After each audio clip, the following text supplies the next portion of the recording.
Madame, Monsieur, bonjour et bienvenue dans le JT du groupe Revue Fiduciaire. Au sommaire de ce jeudi 30 novembre, facture des fournisseurs du secteur public, redressement forfaitaire URSSAF et prorogation après le terme de la société. Et on ouvre ce JT avec un point sur les obligations relatives aux factures des fournisseurs du secteur public. Une ordonnance du 26 juin 2014 rend obligatoire pour les entreprises l'envoi d'une facture électronique à destination de l'État, des collectivités territoriales et de leurs établissements publics respectifs. Cette obligation s'applique progressivement depuis le 1er janvier 2017 selon un calendrier qui dépend de la taille de l'entreprise.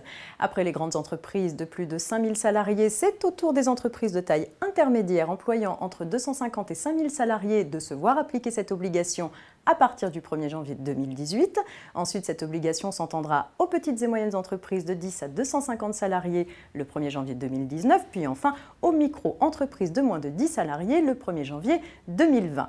L'administration a développé un portail de facturation gratuit, Chorus Pro, qui permet le dépôt, la réception, la transmission des factures électroniques ainsi que leur suivi.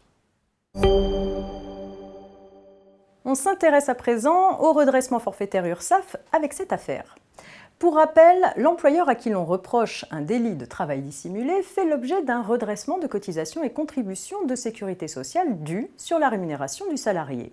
Faute de preuves contraires sur la durée effective d'emploi et la rémunération du salarié, les rémunérations servant au calcul des cotisations et des contributions dues sont évaluées forfaitairement.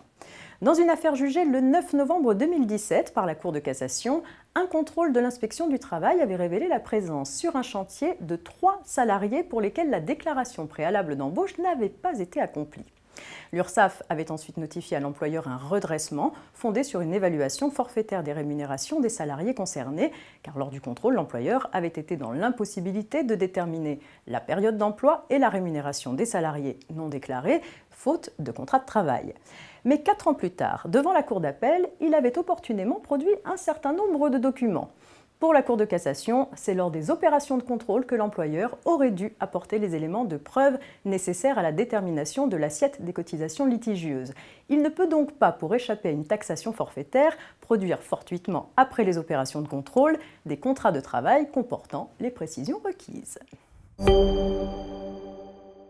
On termine avec une affaire de prorogation après le terme de la société. Les statuts d'un groupement agricole d'exploitation en commun, ou GAEC, prévoient une durée initiale de 7 ans, puis les associés prorogent cette durée jusqu'en 2004. En 2005, alors que le terme est dépassé, les associés décident d'une prorogation rétroactive à compter de 2004. Cependant, en 2012, le propriétaire donne congé pour les terres louées.